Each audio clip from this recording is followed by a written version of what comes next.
Прыпавязь пра марнатраўнага сына. Яна прагучала больш за 2000, амаль 2000 гадоў назад, калі Ісус Христос прамаўляў да людзей і навучаў іх. Прыпавесці ён агалошваў даволі часта. Чаму я так думаю? Бо аднойчы, калі ён калейную прыпавесць расказваў пра сейбіта, вучні яго запыталі: чаму прытчамі гаворыш ім? І Христос даў такі адказ: дзеля таго прытчамі прамаўляю ім, што яны бачачы не бачаць, і чуючы не чуюць, і не разумеюць, і збываецца над імі прароцтва Ісаі, якое кажа: слыхам пачуеце і не ўразумееце, і вачыма глядзець будзеце і не ўбачыце, а грубела, бо сэрца ў людзей гэтых. Добра, але што за цудоўная такая ўласцівасць у прыпавесці, што яна ўжывалася для таго, каб пачулі тыя, которые слухаюць і не чуюць, і каб убачылі тыя, которые глядзяць і не бачаць. На марцы, на ілюстрацыі на гэтым слайдзе мы бачым, як Христос выступае перад народам са сваёй знакамітай нагорнай пропаведдзю, якая цяжкая для зразумення і амаль немагчымая для выканання намі. І вось чаму мы не знаем, не можам, чуючы, зразумець, гледзячы, убачыць. Давайте разгледзім уласцівасці прыпавесці. Калі ласка, наступны слайд.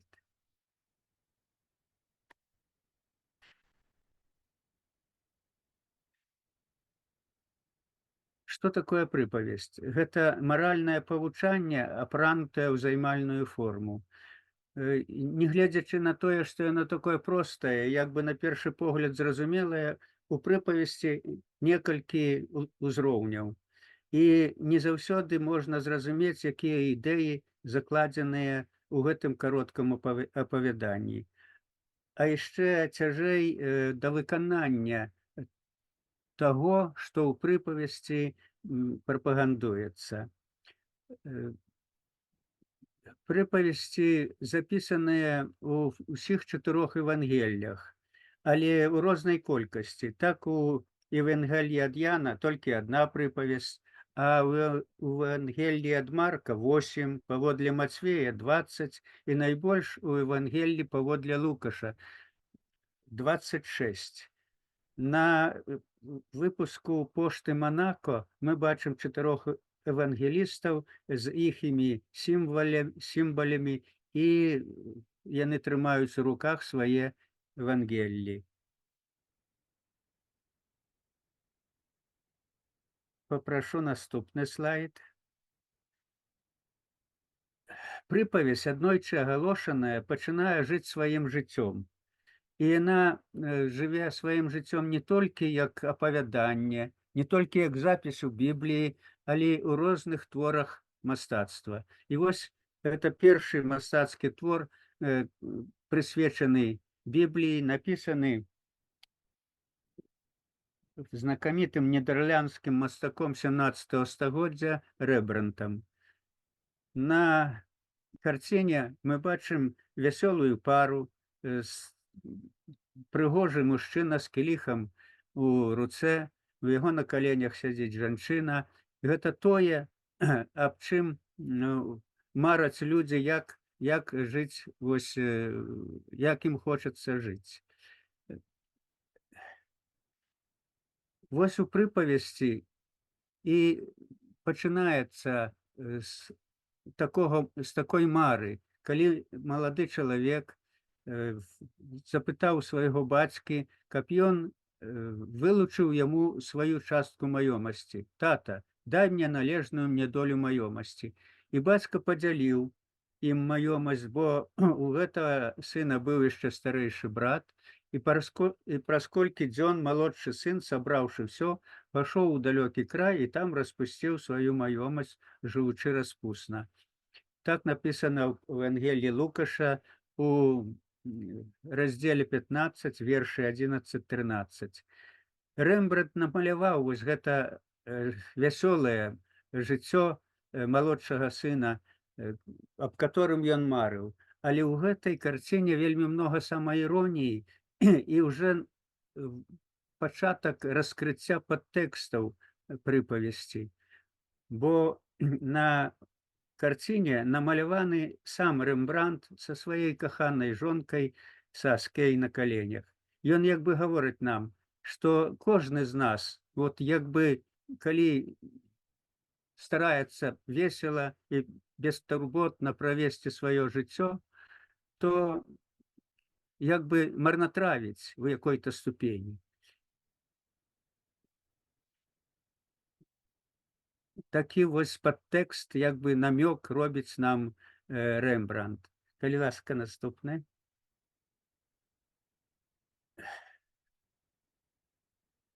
Вясёлае жыццё не доўжыцца доўга, калі сродкі не вельмі вялікія ці агранічаныя. І прайшоў які-то час і пражыў усе свае зберажэнні малодшы сын, і ён апынуўся ў нястачы. І ў Бібліі напісана так: і пайшоў і прыстаў да аднаго жыхара той краіны, а той паслаў яго на палі свае пасвіць свінні. І ён рады быў напоўніць чэрава сваё струкамі, якія елі свінні, але ніхто не даваў яму. Вось гэты гаротны стан, у які папаў малады чалавек, паказаны на карціне не менш знакамітага мастака фламандскага Рубенса 16-17 стагоддзя «Марнатраўны сын». Але ці галоўны персанаж у гэтай карціне «Марнатраўны сын»? Калі б нам далі заданне апісаць карціну, што мы апісвалі б? Хлеў. У хляве вельмі ладныя, сытыя жывёлы, за которымі даглядаюць работнікі. У хляве многа розных інструментаў, нажэндзя для сялянскай працы. Мы бачым хлеў заможнага сельскага жыхара або нават якогасьці пана. Справа пейзаж, дзе таксама ідзе праца. І толькі у правым ніжнім куце мы бачым некалькі свіней, якія топяцца каля карыта, ім вылівае ежу жанчына, і зусім уже у куце мужчына ці малады чалавек у падранай кашулі стаіць на калені, злажыўшы на грудзях рукі, і звяртаецца да жанчыны. І ведаючы вось тэкст прытчы, мы можам ужо здагадацца, што гэта той самы шыкоўны малады чалавек, который сядзеў на карціне Рэмбрандта на першым слайдзе, цяпер вось у таком стане. І вось тут ён звяртаецца да этой жанчыны, каб яна выдзеліла яму ежу, бо ён такі галодны. Але на этой карціне як бы не галоўны вось марнатраўны сын. Не ён тут у цэнтры ўвагі. Ён як бы такі недарэчны відок на вот этой шыкоўнай сялянскай гаспадарцы.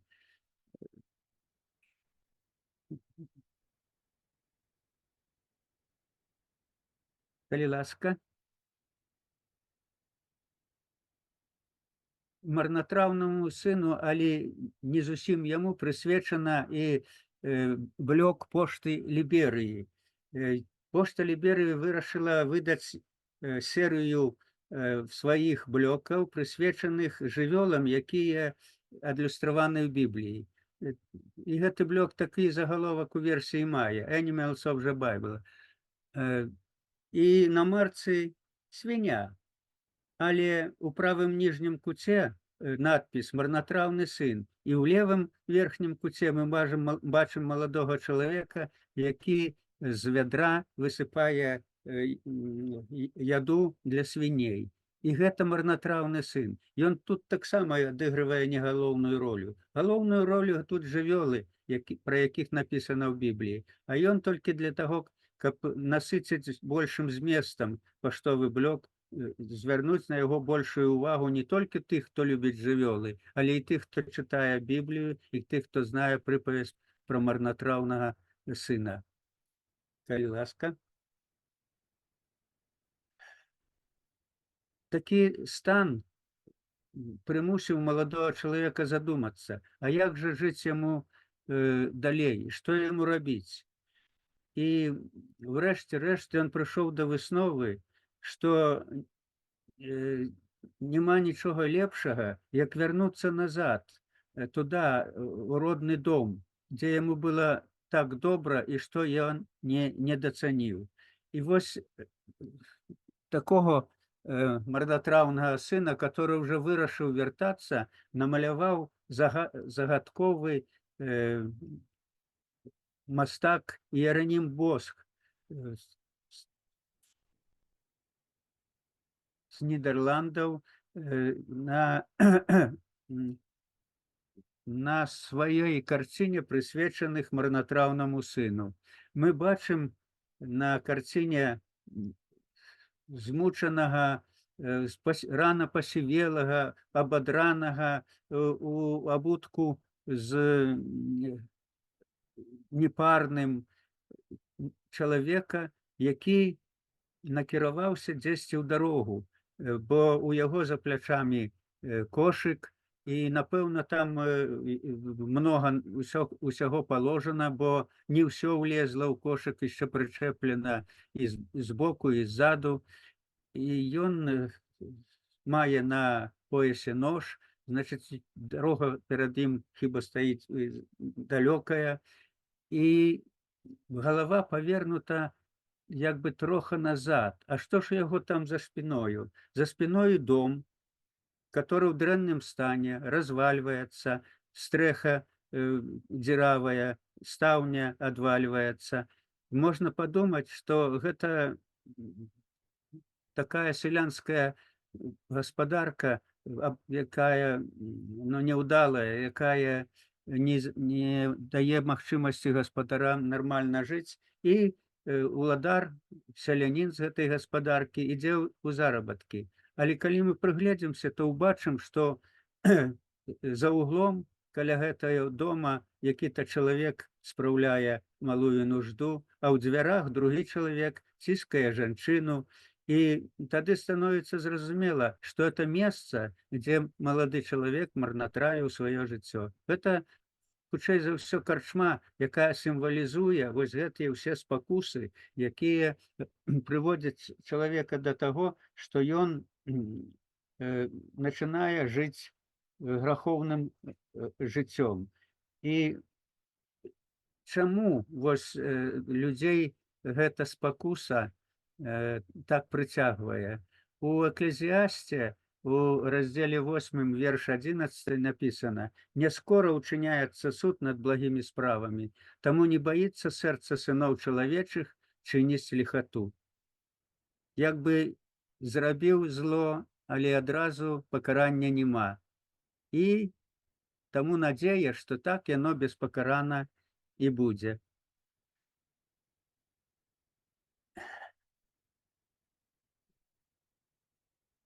Што чакае гэтага маладога чалавека? Ён не ўпэўнены, па-першае, што падарожжа яго складзецца ўдала, а па-другое, а што ж там будзе у яго дома, як яго сустрэнуць? Калі ласка.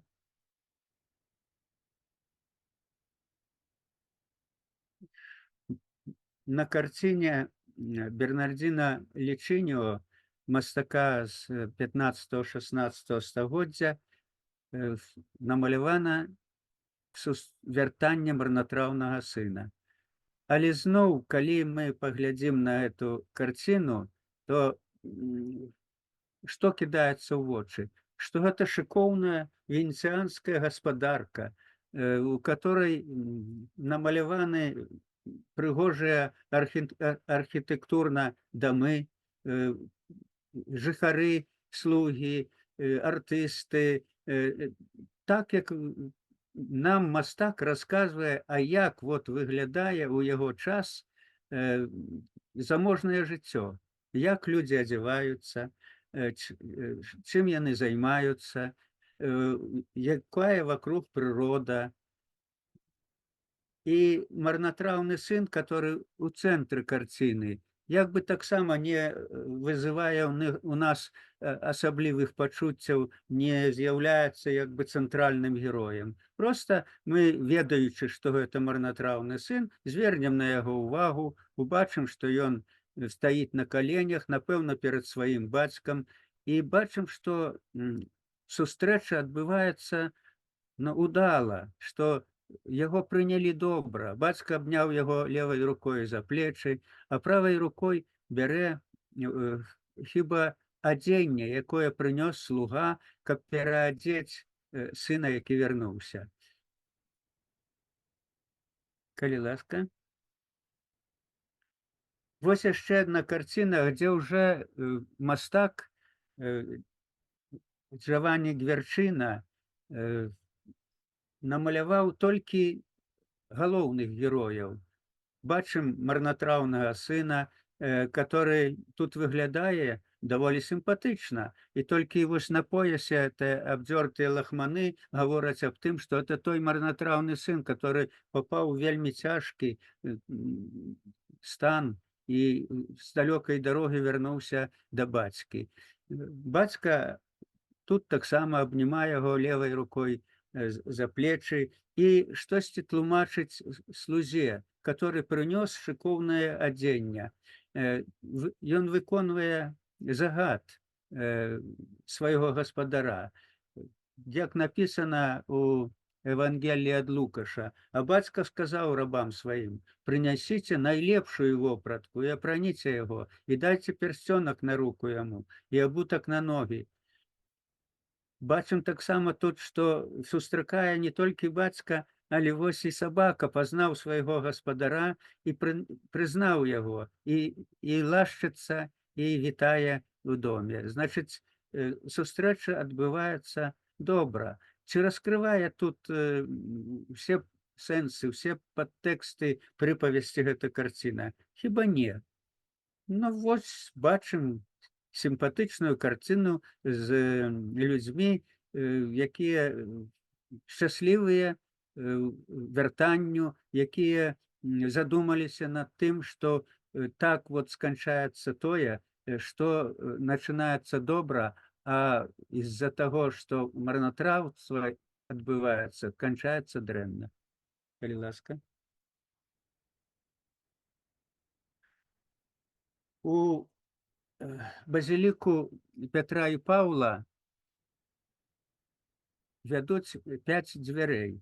Адныя з гэтых дзвярэй называюцца святымі. Яны большую частку часу замурованыя. Там не толькі самі дзверы, але яшчэ закладзены мур. І толькі ў святы год гэтыя дзверы адчыняюцца, а мур разбіваецца, і праз дзверы праходзяць людзі. Вось значэнне прыпавесці пра марнатраўнага сына падкрэсліваецца тым, што адзін з барэльефаў на гэтых дзвярах прысвечаны прыпавесці пра марнатраўнага сына. На малюнку на марцы почты Ватыкану гэты барэльеф абведзены чырвонай рамкай. Калі ласка.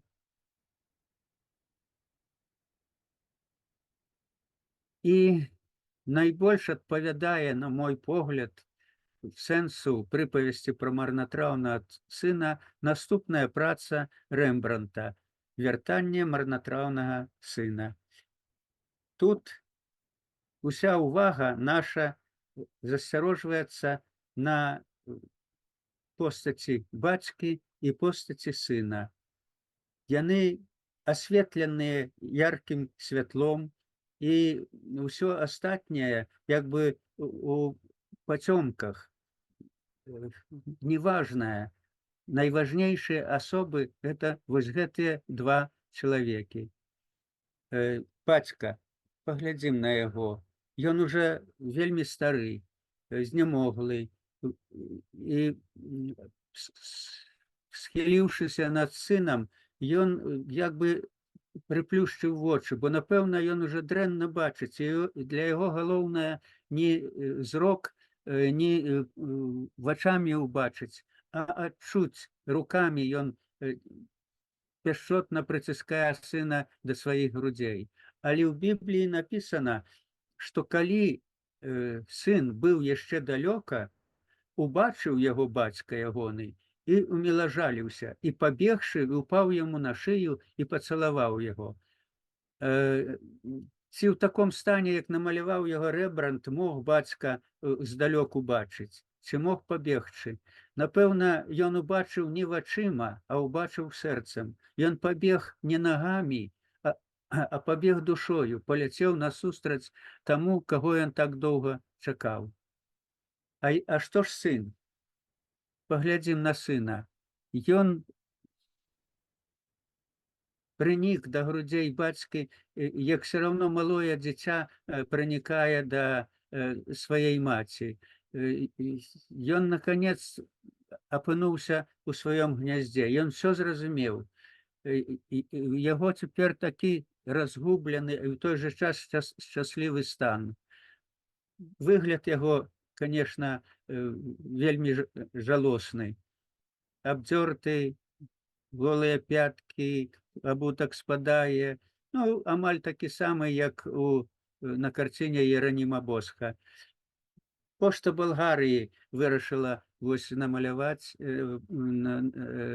адлюстраваць на сваім блоку вось гэту карціну Рэмбрандта. І сын сказаў: «Тата, я зграшыў супраць неба і перад табою, і ўжо не варты называцца сынам тваім». А бацька сказаў рабам сваім: «Прынясіце найлепшую вопратку і апранеце яго, і дайце пярсцёнак на руку яму, і абутак на ногі, і прывядзіце ўкормленае цяля, і закалеце, і будзем есці і весяліцца, бо гэты сын мой быў мёртвы і ажыў, прападаў і знайшоўся». І пачалі весяліцца. Так запісаў Лукаш у раздзеле 15, вершы 20-24. У гэты час старэйшы сын працаваў у полі, і калі ён вярнуўся, то пачуў, што у яго доме музыка, весялосць. Ён запытаў у слугаў, што адбываецца, і яны яму сказалі, што вярнуўся малодшы сын, і бацька сказаў закалоць лепшае цяля, і сказаў, што будзем весяліцца, і мы піруем і весялімся. Гэта раззлавала старэйшага сына, і ён вырашыў не ісці на эту урачыстасць. І калі нават выйшаў бацька да яго і запрасіў, то ён выказаў бацьку сваю незадаволенасць. Ён сказаў: «Як жа так? Я ніколі нічога не парушаў, все твае заданні выконваў, ўсё рабіў так, як трэба, але ты мне ніколі і казляняці не даў, каб мне павесяліцца са сваімі сябрамі. А гэтаму марнатраўцу, который ўсё прагуляў, ты закалоў цяля, ты зрабіў пір. Гэта несправядліва». І бацька сказаў, калі ласка.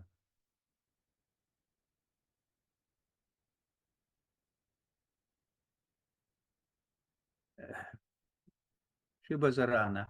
Ну нічого, хай будзе. І бацька сказаў, што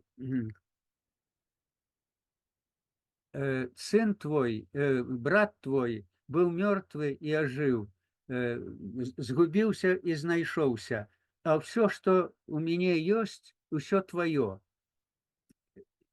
Тое, што маё, тое ўсё і тваё. І вось у гэтых словах і ў гэтай сцэне, і ў гэтым запісу як бы Рэмбрандт нам раскрывае тое, што Ісус Христос як бы апавядае пра свайго бацьку, пра Айца Небеснага, который заўсёды любіць сваіх дзяцей. І калі чалавек нават робіць вельмі дрэнныя ўчынкі, але раскаяцца, то Божая милость его не мине, и что Божая милосердность – это як дождь, который падает и на дрэнных, и на добрых. Божая любовь, Божая милосердность заўсёды існуе, і заўсёды чалавек мае мажлівасць да яе звярнуцца. Тое, што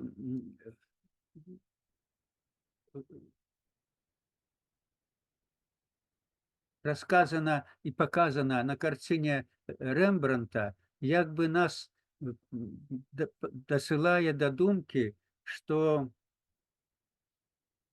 тут, вось на яго карціне, сэнс раскрываецца ў тым, што галоўнае тут не ўчынак марнатраўнага сына, а галоўны тут учынак бацькі. І таму, на мой погляд, гэта прыпавесць пра марнатраўнага сына, як яе звычайна называюць, павінна насіць назву прыпавесць пра бязмежную бацькоўскую любоў. І вось гэту сустрэчу бацькі з сынам мастакі адлюстроўвалі ў розныя часы і ў розных выглядах, і ў рознай колькасці. Я запрасіў Гугла, каб ён паказаў мне, сколькі есть твораў мастацкіх, прысвечаных прыпавесці пра марнатраўнага сына. Налічыў я да 100 і перастаў лічыць, бо яшчэ было малюнкаў вельмі многа. Вось гэта скриншот старонкі, дзе Google паказаў, сколькі мастацкіх твораў прысвечана прыпавесці. І гэта толькі адзін экран, ад іх было некалькі. Калі ласка.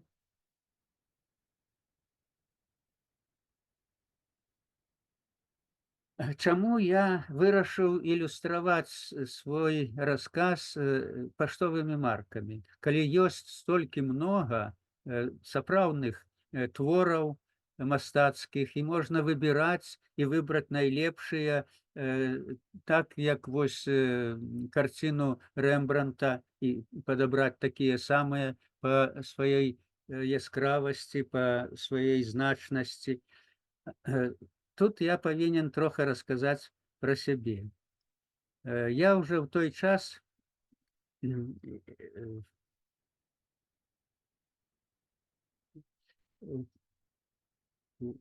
быў філатэлістам і аднойчы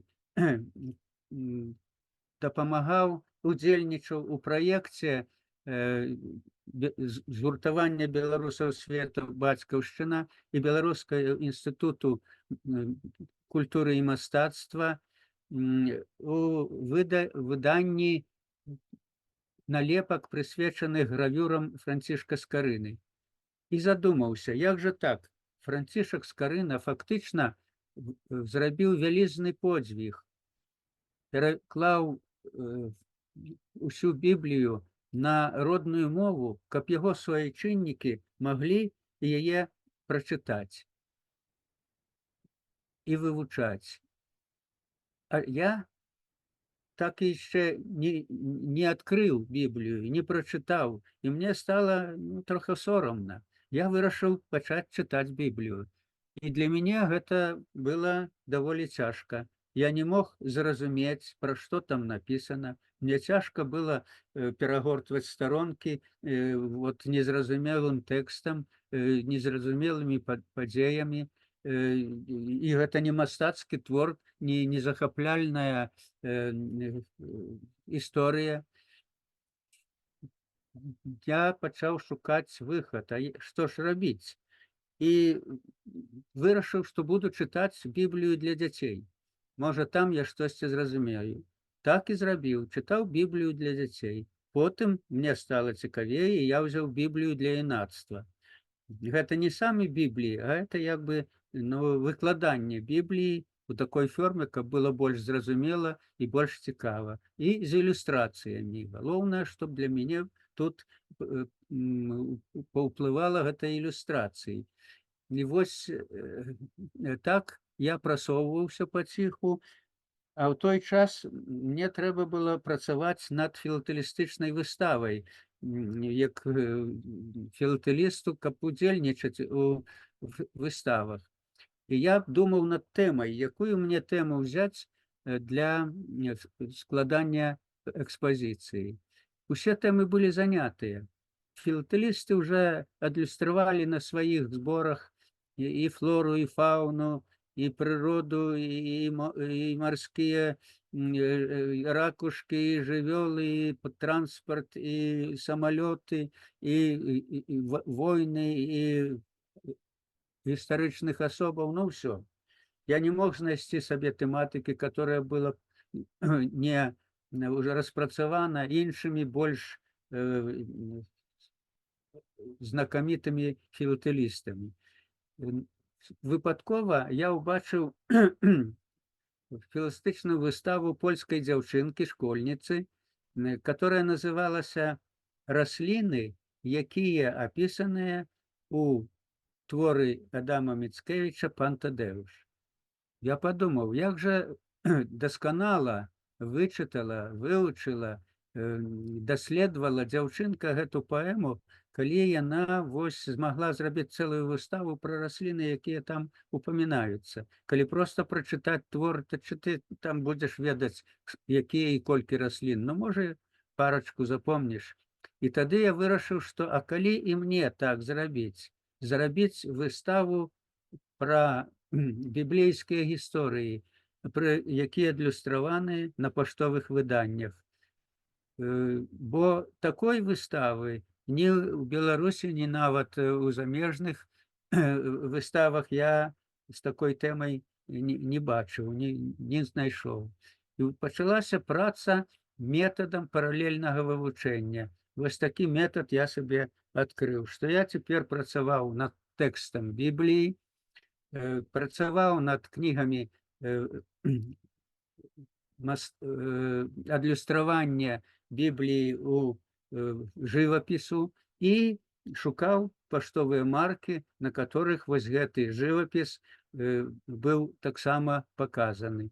Так узнікла мая выстава біблейскія гісторыі. Вось на гэтым экране мы бачым два лістка з этой маёй выставы.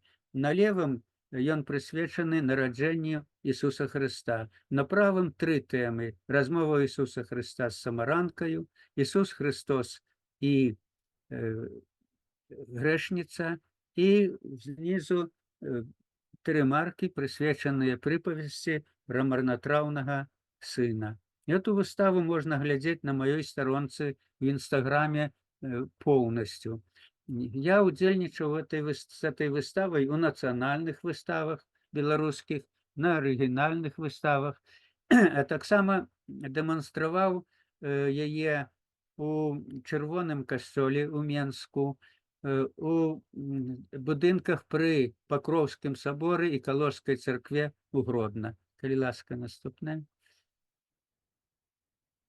Вось гэта фатаграфія з памяшкання пры Калужскай царкве, дзе уже змантавана выстава біблейскія гісторыі, і я стаю з памочнікамі. Гэта маладыя хлопцы, якія тут наведваюць Калужскую царкву, і яны мне дапамагалі у выставачнай зале мантаваць маю выставу. Калі ласка. Гэта быў не ўвесь вынік маёй працы і майго ужывання методыкі паралельнага вывучэння. Я стаў пісаць кароткія апавяданні, як розныя біблейскія гісторыі ілюструюцца паштовымі маркамі. У мяне выйшла аж две даволі вялікія па памерах кнігі. Вось, бачыце, вот такая толстая, такая великая.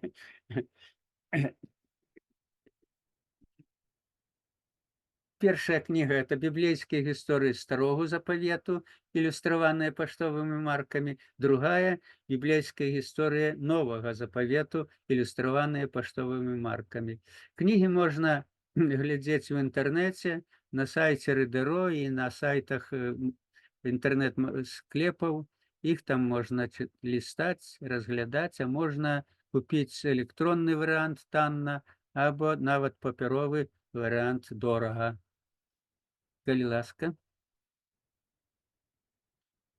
Ну і ў завяршэнне я хацеў вам прапанаваць у пацверджанне таго, што прыпавесць пра марнатраўнага сына працягвае сваё жыццё да гэтай пары, і не толькі у карцінах, у апавяданнях, у філатэлістычных выставах, але і ў песнях. Я прапаную вам паслухаць песню «Я сын марнатраўны», якую выконвае музычны гурт «Жывая вада» з Баранавіч. Так, зараз хвіліночку, я толькі удакладнюся, што ў нас будзе добра працаваць гук і уключу песню. Я магу включыць яе на Ютубе, але ці будзе ў вас это чуваць? Хутчэй за ўсё не будзе, але я зараз так пагляджу налады, і гэта ўсё павінна працаваць праз хвіліночку.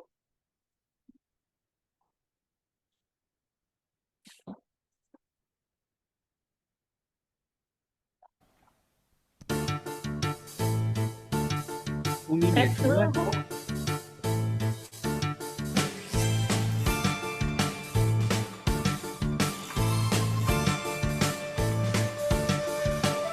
Сын марнотравный, я доляю славный, по свету блукал, душа сумовала, спокою не знала, я грех стомлял.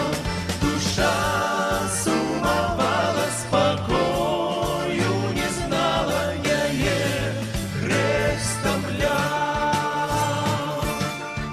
Трубливо усюды, где раили люди, збавлення шукав, тяжар ніби камінь тугий, нерухавий на серці ляжав. Тяжар ніби камінь тугий, нерухавий на серці ляжав. Стомленной душою почув за спиною, хтось клича мене. Вернись, блудний сину, покуль не загину, вернись до мене.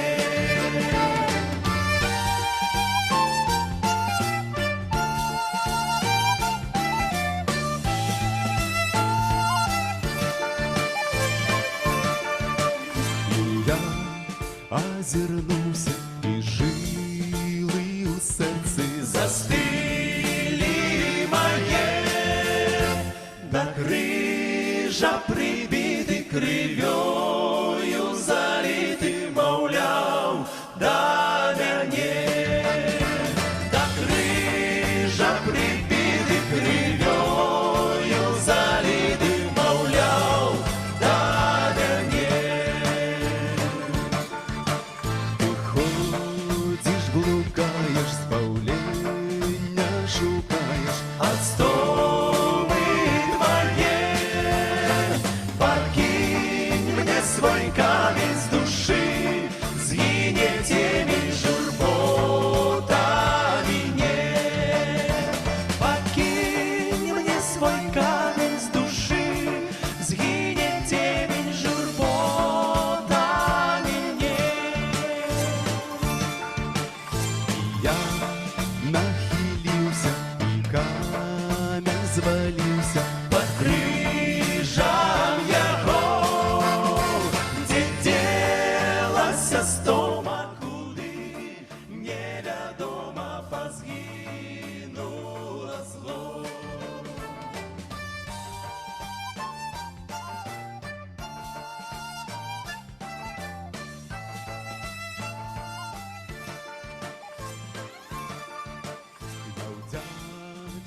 збавенцы ад шчырага сэрца застаўся тады мае ўсе правіны за плечы ён кінуў не вспомніць заўжды мае ўсе правіны за плечы ён кінуў